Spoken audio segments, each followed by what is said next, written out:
Backlash from parents, even questions from a fellow teacher, all over a speech given inside this Lehigh Elementary School. It's going to affect how they perceive other kids. What was said that has left many upset tonight?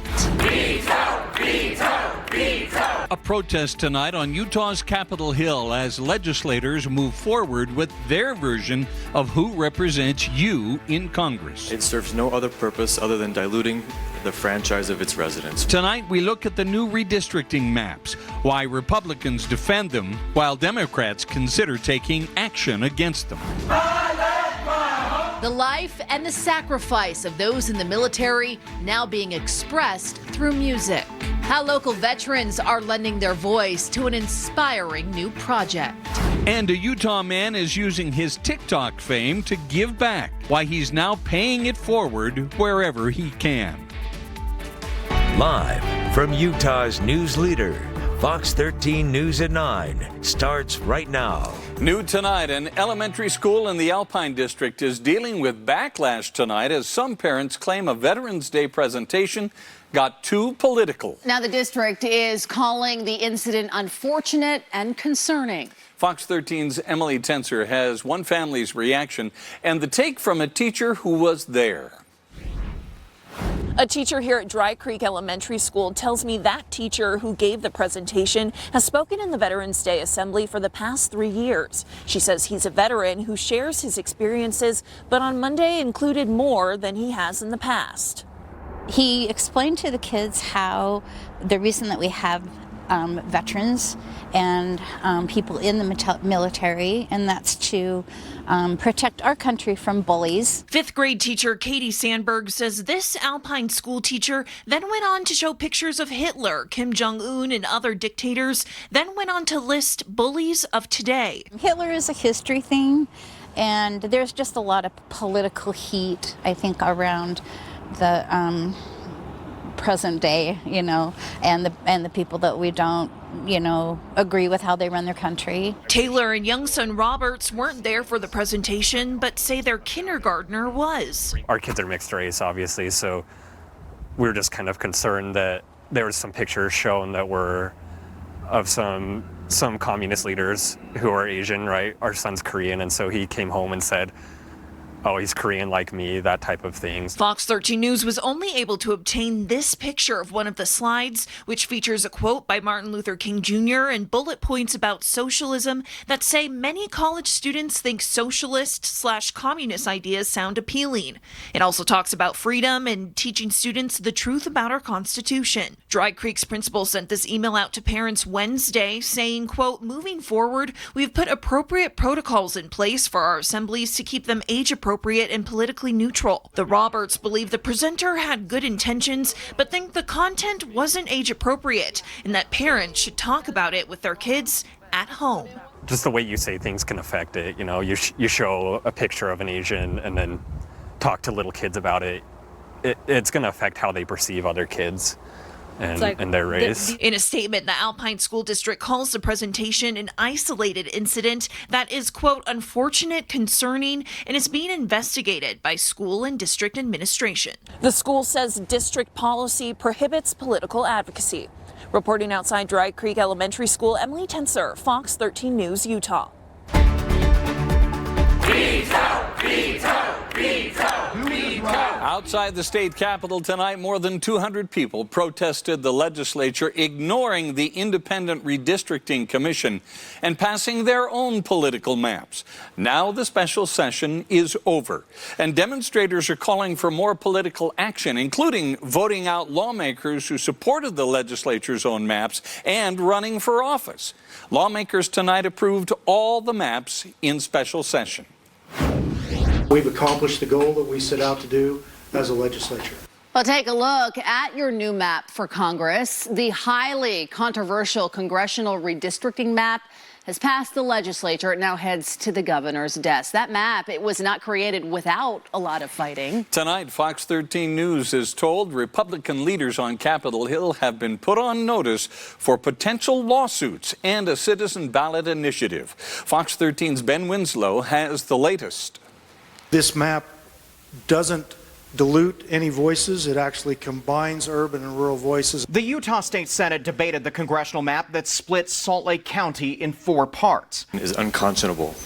It serves no other purpose other than diluting the franchise of its residents. 1/3 of the state's population live right here in Salt Lake County. And chop, chop, chop. Senate Democrats fought it. The people of Utah voted for an independent redistricting committee. But Republicans say what it does is ensure an even mix of rural and urban interests across the entire state. I fully support the map that you have come up with. I think it more closely matches what we currently have. This is about trying to make sure that we have a united front back there fighting for the needs of all Utahns. Stevenson? Yes. Thatcher? No. The map passed, with one Republican joining Democrats in opposing it. After the vote, the Utah Democratic Party handed out these cards, blasting the Republican majority. The map passed the entire legislature, with more than 2/3 majority making a citizen referendum impossible. We'll be looking for candidates that are both vulnerable and visible, and we'd like to run people against them. The group that sponsored Proposition 4, creating the Independent Redistricting Commission, has formed a political action committee to target lawmakers.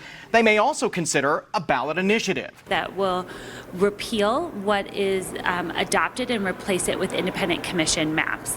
And we have had that in our back pocket for quite a long time. Of course, we can't file it until the actual maps are adopted. The Senate president acknowledged it's possible. Sir, that's the process. If it comes, we'll take whatever the people decide to do.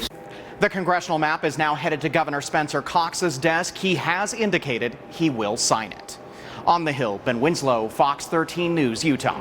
Here are the other maps that were approved. Again, lawmakers completely rejected the maps created by the Independent Redistricting Commission. After a lot of work involving teachers' unions, the state school board map passed the legislature. There were changes to Davis County boundaries. The state Senate boundaries actually passed with little problem and bipartisan support. The Utah House faced quite a bit of debate, but some districts will shift to match population growth. Some Salt Lake County districts will go away, while Utah County picks up a new district. New today, both the state Senate and the House have narrowly passed a bill to rename Dixie State University to Utah Tech University. As we have reported in the past, there has been a lot of back and forth on both sides of the name change debate. Those that wanted to keep Dixie around say it represented parts of southern Utah's Mormon pioneer heritage, but those in favor of the change say its perceived ties to the Confederacy are just too much of a liability to the university and the region as a whole. In the end, there ended up being a compromise to call the campus of Utah Tech the Dixie State Campus. We have a strong heritage in southern Utah. We love our community, they love us. We've been somewhat divided on this issue because we want to move students forward. So having a Dixie campus will really allow us to be able to say, you know, this was our history. We have a great culture down here, a great community. It was called Dixie, now we're moving forward. The name change will officially take effect next July. Changing the name will cost a projected $2.7 million. State lawmakers passed a bill blocking private employers from firing employees who claim a personal exemption to the COVID-19 vaccine. However, the bill was watered down after business groups weighed in. Now employees can still be fired if there's no other job for them in the company. Can you expand off if reassignment of the employee is not practical definition? In some cases, it may just be impossible, depending on those particular job duties, to reassign. And if there is no reassignment and it's impractical, then it would not be deemed an adverse action to take other recourse. The bill also does not apply to University of Utah Health, but police and firefighters can claim exemptions. It may also be moot if Utah loses lawsuits over the federal vaccine mandates. A massive bail reform bill passed the legislature today. It restructures how criminal defendants are kept behind bars, including their ability to pay for bail. Now judges will be required to consider public safety or ability to appear in court, but otherwise consider ankle monitoring or other ways instead of bail.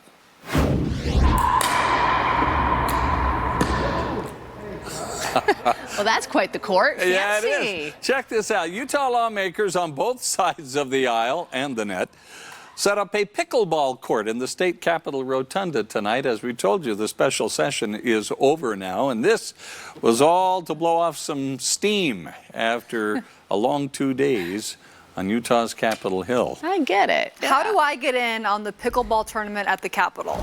I'm not sure. Well, you'd have to run for office. Yeah, you're taking tonight's winner. Yeah, I'll take the winner. Actually, I'll challenge Governor Cox to pickleball there you go. in the Capitol. Careful. It's on.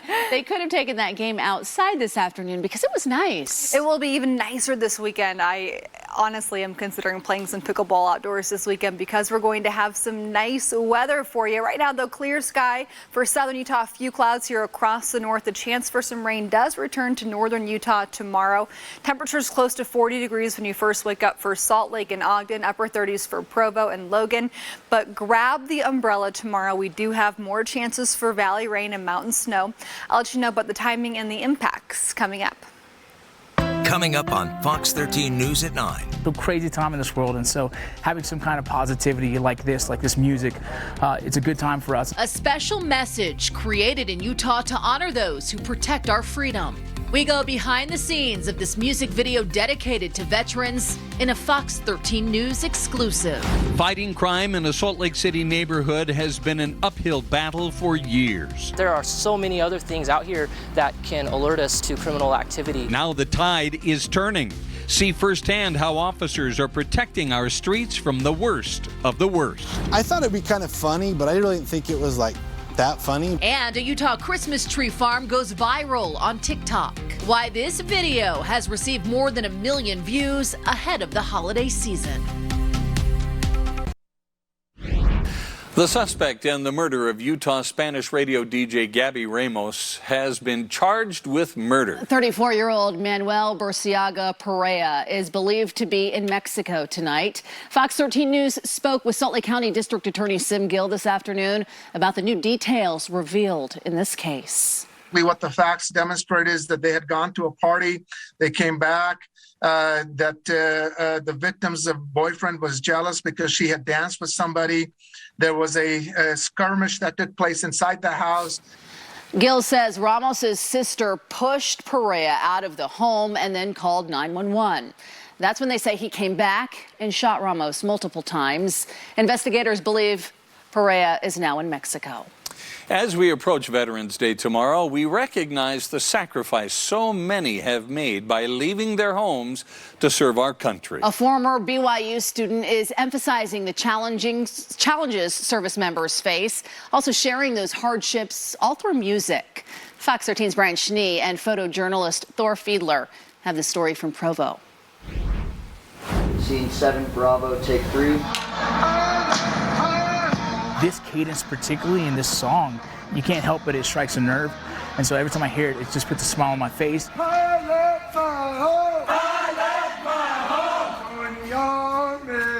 First, an Army cadence video went viral on social media, intriguing music producer MJ Hanks. I saw this. And so I made this. Then Hanks remixed the cadence with two veterans, Topher and the Marine rapper. And since he made that, together they created and released I Left My Home. Wait to the end. I Left My Home is so important for veterans because it gives them a source of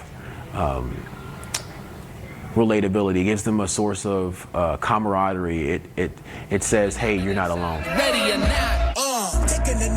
The song took off again. Are we ready? Now, Hanks, who attended BYU, is back in Utah. Scene 3, Bravo, take 1. Creating a music video to go along with the track. He enlisted some help from local veterans. It definitely really resonated with the veteran community, with people who are serving. A song inspired by the trials and tribulations from those who have served serves a much deeper meaning. The song is like having a conversation with the listener, saying, hey, listen, I've been through A, B, and C, but yet I made it through war and I came back home. So if I did it and I went through all my struggles, you can do it too. Lott hopes the track will help veterans and their families by creating a way to spark conversation about the ordeals many have gone through. Fellow local veterans are supporting the message. It's a crazy time in this world, and so having some kind of positivity like this music, it's a good time for us. And so supporting our brothers and sisters and watching them do great things. Hanks plans to pay homage to the 13 service members who died recently in Kabul, Afghanistan while serving our country. At the end of this music video, we just want people to really have that deeper appreciation for those who have served, for those who have fought and died for us, for our country. Brian Schnee, Fox 13 News, Utah. The video will be released tomorrow for Veterans Day. For information on how to watch it, go to fox13now.com. We've got temperatures today that were below average, so just barely. 52 was our high today here in Salt Lake City. A normal high is 54 degrees. Our sun will rise tomorrow at about 7 a.m. and it will set at about 5:15 tomorrow night. But currently here in Salt Lake City, 45 degrees, feels like 43. Obviously, it's dark outside. It's been dark for about 5 hours. And then our visibility is looking really good this afternoon. Now we do have partly to mostly cloudy sky from Utah County, about Santaquin up towards Ogden, towards the Cache Valley. That's where it's a bit more clear this evening. But what you can expect through the evening here in Salt Lake City, mostly cloudy sky. And then when you wake up tomorrow on Veterans Day, I want you to know there is still the chance for a few showers here across northern Utah, mostly closer to the Idaho border, but a possibility even down to Salt Lake City. Right now, as we're getting ready for bed, 42 in Provo, 43 for Salt Lake, 46 for Ogden, 35 in Logan for what it feels like, 21 for Evanston, and for St. George, currently 58 degrees. Fairly light wind here across the state currently, so I'm happy that we have no headlines, no warnings, no watches, no advisories to tell you about. Even though we are tracking a storm for tomorrow, it's going to be a weak storm, and it will bring us the potential for a few showers, but nothing too major. We'll have some clouds early, a little bit of clearing overnight, but additionally, we're going to end up with that chance for a few showers, mostly near the Idaho border, starting after about 7 o'clock in the morning. Valley rain, mountain snowfall. Again, keep in mind this is a very weak system that's moving through. So for Veterans Day, no, there's the possibility of a few showers out there. Temperatures will be close to 40 first thing in the morning if you're going to any services. Through lunchtime, close to 50 degrees at 1 p.m. And then by tomorrow afternoon, our temperatures will end up peaking about 50 degrees for Ogden, Salt Lake, Provo. Logan 43 degrees, St. George 68. The other thing that I want to give you a heads up on is some wind is possible tomorrow to be gusting up to maybe even 35 to 45 miles per hour. Up in the Uintas, our peaks could even see a few gusts a little bit higher than that by Thursday at 5 p.m. So this will mostly be for the Wasatch back and then up into the Uintas and up through Wyoming. So our storm that moves in tomorrow, we're going to see this just brushing northern Utah. It's not going to be a whole lot, so it's mostly going to be a nice day here along the Wasatch Front. And then our temperatures for St. George, fantastic tomorrow for Veterans Day. 70 degrees for high, low 70s for Friday, Saturday, Sunday, mid 70s for Monday. And then we're cooling down middle of next week, 64 degrees by next Wednesday. And for the Wasatch Front, we're in the 60s through Monday, a great start to the week. Then we have a big cool down. We'll talk more about the 40s next week coming up later in the hour. Warm up before the cool down again. Allison, thanks. Okay, still ahead, this video from a local Christmas tree farm captured the hearts of people all around Utah and the world, really. We're going to share the story behind this viral TikTok. Oh, yeah, when we come back. You know what puts you in the holiday spirit? Could it be decorations, yes, hot chocolate, family time? Christmas trees. Christmas trees will do it. And get this, you're going to love it. A Utah Christmas tree business is going viral on TikTok tonight, less than 2 weeks from their opening for the season. That's right. Fox 13's Eliana Sheriff interviewed the owner about how they accidentally stumbled onto viral fame and why they may need some extra trees this year. I thought it'd be kind of funny, but I really didn't think it was like that funny. Derek Peterson says this video was actually recorded last year. They decided to repost it ahead of this season. In just 4 days, this TikTok already has over 1 million views, and it's putting Utah on the map for Christmas trees. And in the last few days, it pretty much almost just went viral. Comments, shares, and likes. Derek says the unexpected viral response followed their surprisingly successful season during a pandemic. My family, friends, everyone's like, oh, you're crazy, you shouldn't do it this year. And I'm like, well, we're doing it, so. Despite concerns of slow business, they sold out in just 11 days last year, a new record for the family. They celebrated by making this video. I happened to be just driving down the road and that song came on. It's almost time to come to Elk Ridge, Utah to get your Christmas tree from Peterson Trees. And I thought, God, we ought to do a dance to that or something. It'd be kind of funny. We did a rehearsal like a couple days before, and the guys weren't really into it that much. We got him to get on the pole and kind of did an inverted spin, and it was kind of like that moment I knew we kind of had something special. This free advertisement on TikTok has some people online saying they want to come from as far as the Big Apple. Hey, we're going to get a bus, and just a lot of ladies are going to come out and get a tree, and they're like, I have a fake tree, but I'm going to get probably 10 real trees. At Peterson Farms, they try to make their tree stand like a Hallmark moment with a fireplace, Santa, music, and more. It's just kind of fun having relationships with people and seeing how far they travel and stuff like that. So we kind of try and make it a magical moment. Derek says he was inspired to get into the Christmas tree business because of his dad. My dad did it when I was little, was selling Christmas trees, and so we just kind of kept the tradition.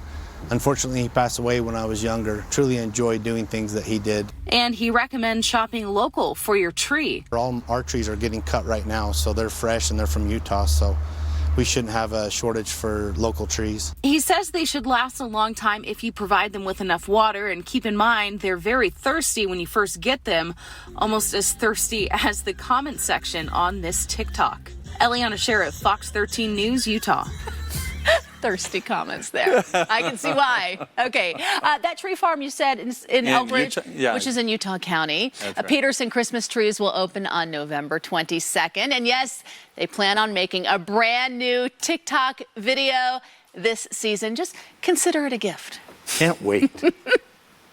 One of the places Salt Lake City's West Side residents worry about when they think of crime is North Temple. Every window on this street in the businesses were boarded up and broken. Tonight we ride along as police crack down on crime to restore our streets. Then helping those who served, now struggling with life after war. So we got to stick together, and we need the support as much as possible. How one organization is making a difference for Utah veterans. Top recruits in the state, Colin Chandler in basketball and Lander Barton in football, made big decisions about going to Utah and BYU. He cashed in on his viral TikTok videos. What's his signature catchphrase for $5? Coming up, how this Utah man is using his fame to give back.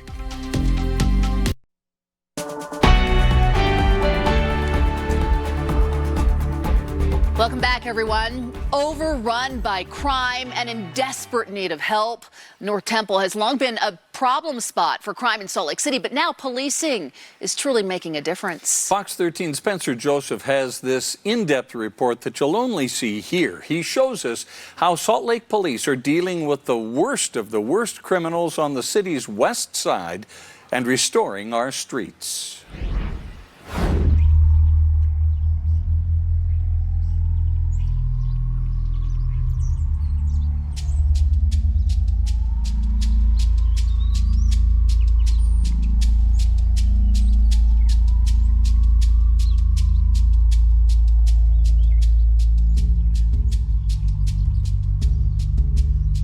One of the places long thought to be a trouble spot in Salt Lake City is North Temple. Various things, drug dealing, human trafficking, weapons offenses. I've always seen North Temple as the gateway to Salt Lake City. This is a neighborhood that you go through.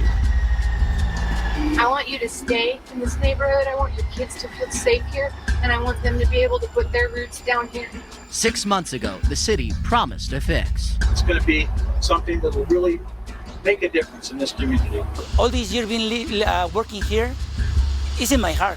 Alex Serrano has worked on North Temple for 17 years, and he's seen it all. But today he says it's better than ever. It's a lot cleaner, even with the tracks, everything. But we pass for a lot of bad moments. The city's West Side residents, like Nigel Swaby, still are shaken from those bad moments. There was a line of people across this street just blocking the sidewalks. Every window on this street in the businesses were boarded up and broken because of the criminal activity that was taking place. I think it was in June, something like that. Police, they came and moved everybody. Police clearing out the area of criminal activity helped, but crime is still here. It used to be every day something happened. It used to be. I don't see it more often now, no more. We're not 100%, but a lot cleaner. And that's where history ends and the present begins. Are we on East? On October 19th, the Salt Lake City Police Special Investigations Unit conducted several undercover operations, arresting one criminal at a time along North Temple. We have officers dressed down and go into these areas of concern. The focus of this mission, drug deals. Why is it important to take the dealers off? I mean, you hit it on the head when you asked me the question. I mean, the addiction is an illness. You know, it's fair to say. And so if we can stop those that are preying upon the vulnerable, the most vulnerable, and supplying them with something that, you know, is not helping. These deals mostly happening at Matson Park and a nearby 7-Eleven, as well as nearby Pioneer Park. Conduct, you know, some transactions with these possible drug dealers. Windbreaker has a 10. And once the deal is made, a signal is given. That lets the marked units know, hey, go take this person down. And it didn't take long, only 10 minutes into the mission, Me and Morgan are coming from they got their first deal at Matson Park. 2 drug dealers are arrested for selling to an undercover officer. Officers have made a scene, so before another deal can be made, This will have to cool down. they take the 2 away for processing. You have any pants underneath these? Pipes and other drug paraphernalia is found on the 2 during the search. We're gonna keep pushing. As officers hit the streets again, another deal is immediately made at Matson Park. 5 minutes, 5 to 10 minutes. They've got another deal. And this is a big one. This is basically normally what you see when you roll up on a scene like this. It's a lot of open. With a mixture of used and drug-filled syringes, this officer has to be extremely careful digging through this lunchbox. While the dealer is taken away to process, officers walk around the park looking for signs of drug use. There's a cap. And you didn't have to look far. Orange. More needles sat at the playground, and evidence of other sales is also nearby. So that's some of the packaging that they use. So if you go to 7-Eleven or here, you'll just see those everywhere. Nearby at 7-Eleven, officers have also found another dealer and made the transaction. Let me know when our takedowns are going to move in, Lee. Officers move in fast. You're in the store, though, right? The dealer already inside the store, spending the money made in the deal, but the team is able to apprehend and get the evidence they need. But policing on North Temple is about to take a turn. Yep, they got him right here.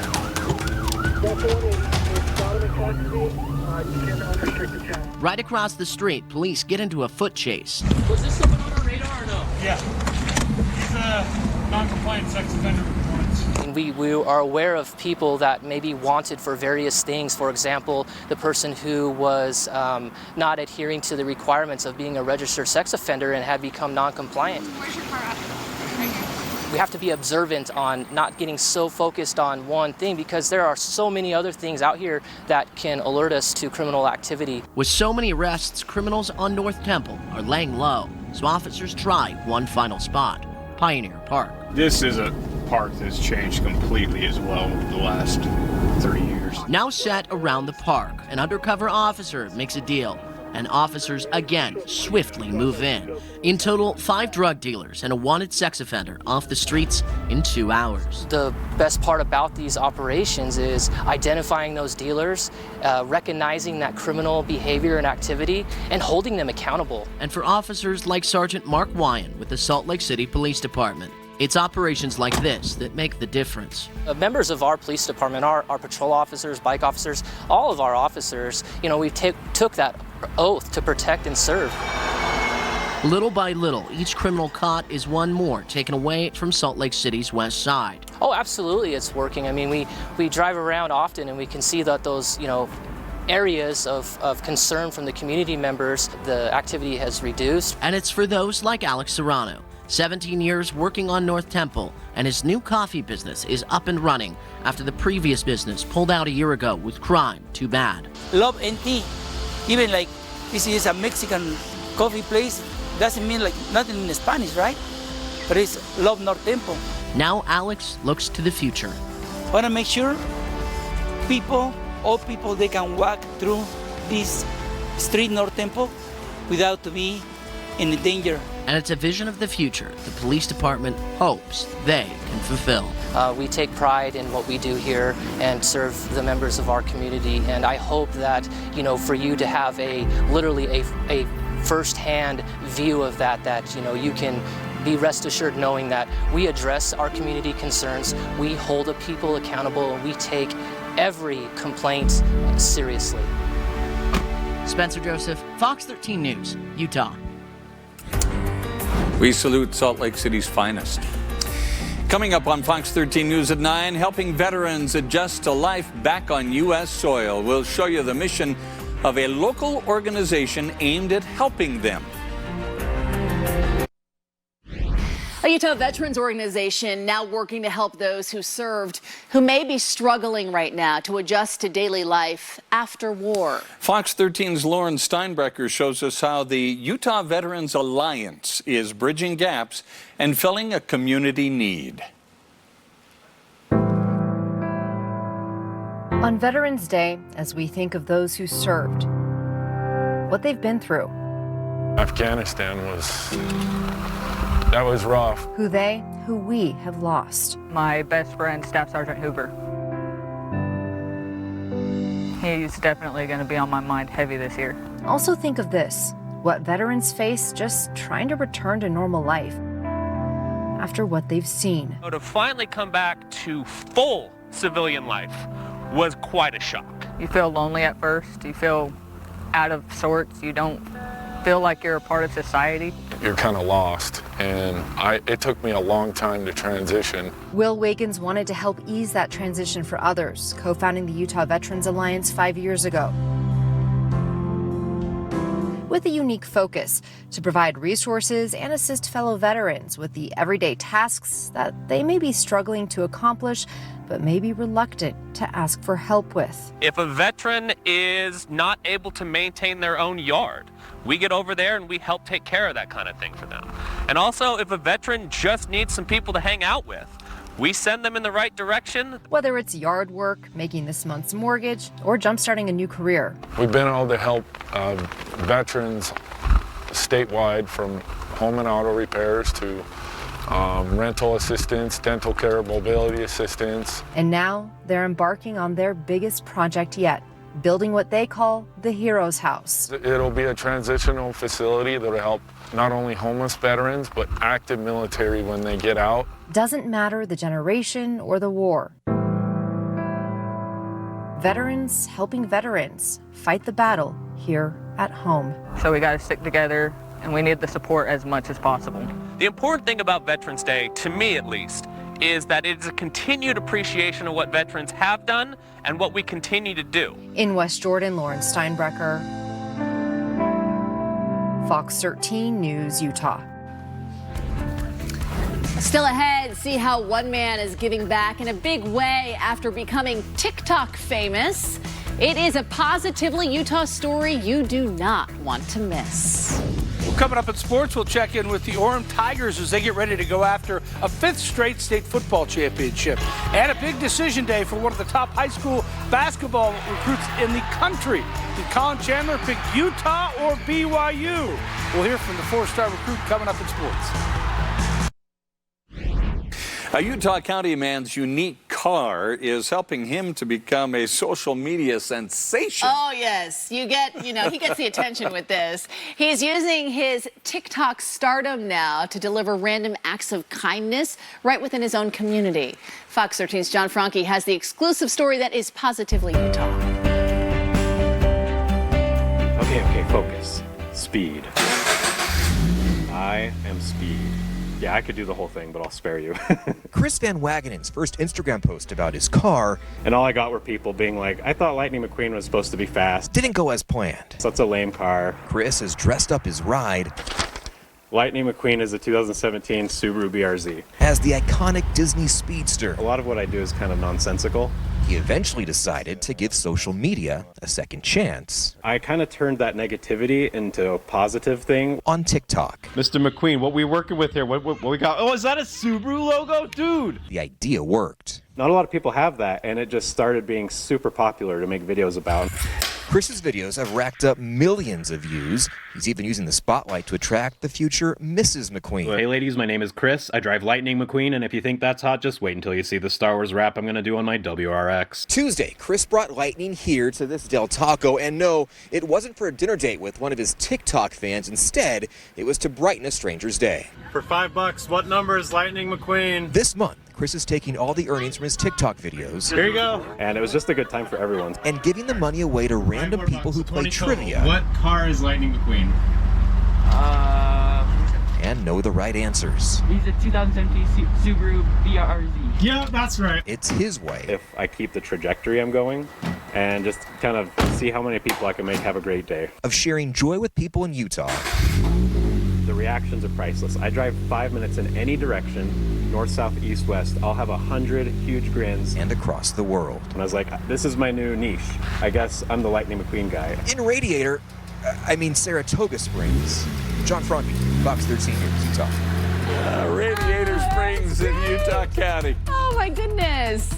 The lights underneath the McQueen as well. Cool. So cool. Nice ride. Yeah. Yes, Whoever winds up dating him is going to have a real nice time. Also. Well, they're riding in a cool car. It's true. It's true. All right, Allison, take it away. Okay, yeah, I'll go ahead and take it from here. So we have some storms that I am tracking here across the region for tomorrow. Our next storm arrives. So your hour-by-hour forecast at 7 o'clock tomorrow morning.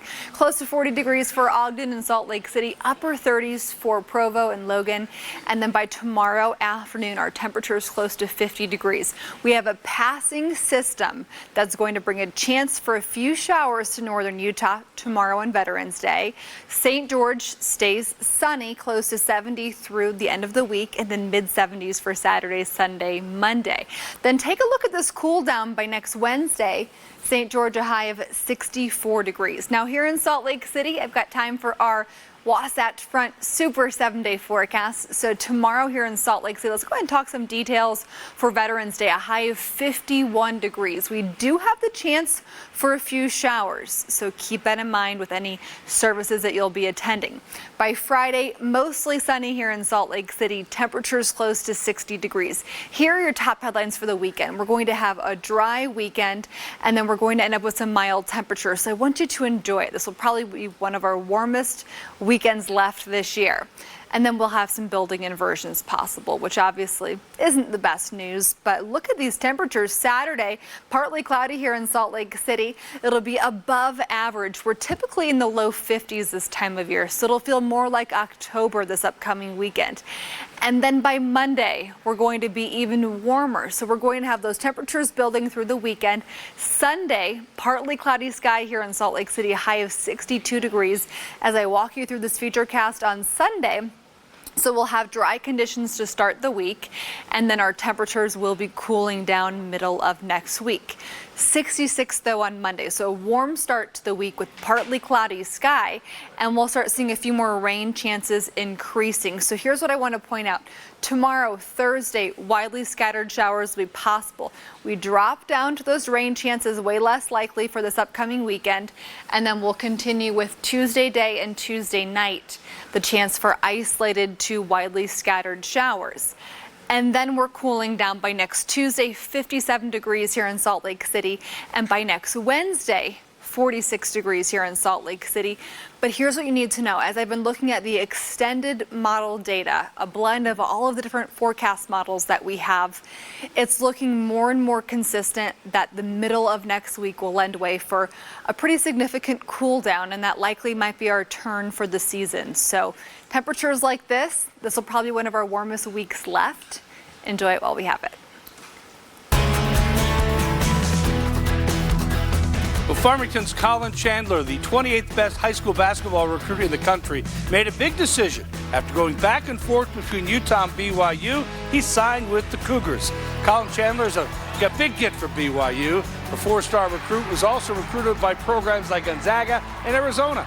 Said BYU's jump to the Big 12 was a big factor in his decision. The conference BYU will play in when he gets back from his LDS mission. The #1 recruit in the state loved what Coach Craig Smith was doing at Utah, but couldn't pass up wearing Cougar blue. Craig was awesome. He's an amazing coach, and I know Utah's going to be successful because he's successful anywhere he goes, and he's amazing. But you know, with Pope and just the conversations we had were just different. I felt like we just clicked and we're on the same page with everything. The whole coaching staff with Coach Nick, Coach Burgess, Coach Fieger, I just feel like I have the most to learn. They have so much experience with playing at the next level and playing high-level basketball. Four-star football player Lander Barton from Brighton committed to Utah. His sister Danny, who plays volleyball at Utah, posted the news on Instagram. His older brothers Jackson and Cody played at Utah along with his mom and dad. He picked Utah over Michigan, Texas, and Oregon. It's a big week for high school football, 4 semifinal games and 4 championship games. Orem's shooting for a 5th consecutive state championship. Here's Fox 13's Morgan Vance. Yeah, the Tigers have been on an epic run. 2 straight titles at 4A, 2 more at 5A, but this one is different. The favorite to win it all before the season began, losing 5 of their last 6 games to end the regular season, dropped them to a 21 seed. Setbacks to Sky Ridge, Desert Pines, Nevada, Alta, Timpview, and Lehigh through September and October was the culprit, but Orem has looked like a completely different team in the playoffs with 3 straight upsets ahead of Thursday's semi against the top seed, Springville. I don't know if it's ever been done in the history of high school football in Utah where a 21 seed going into the bracket has got maybe even this far. And the fact that our season has kind of been up and down and we're going right back up right at the time. I mean, we got right into the playoffs off a 3-game losing streak. So that's not how you want to go into it, but hey, we're at where we're at, and I think that's a testament to the kids and, you know, some of the mental fortitude and the mental toughness they've picked up through those peaks and valleys. That game starting at 11 o'clock. Lehigh and Stansbury will follow suit at 2:30. From Orem, Morgan Vance, Fox 13 Sports. Yeah, we'll have all the 5A semifinal highlights tomorrow night. It's going to be great. Thanks, Jeff. We'll be right back. Big news for our friends at the Salt Lake Tribune. You know how they've cut back to a print edition just on Sundays? Well, guess what? After the first of the year, they're going to have print editions on Sundays as well as Wednesdays now. So this is exciting news. They've grown 23% in the last year. That's what makes all of that possible. Our hats off to our content partners at the Salt Lake Tribune. Congratulations. And thanks for being with us, everyone. QuickCast is up next.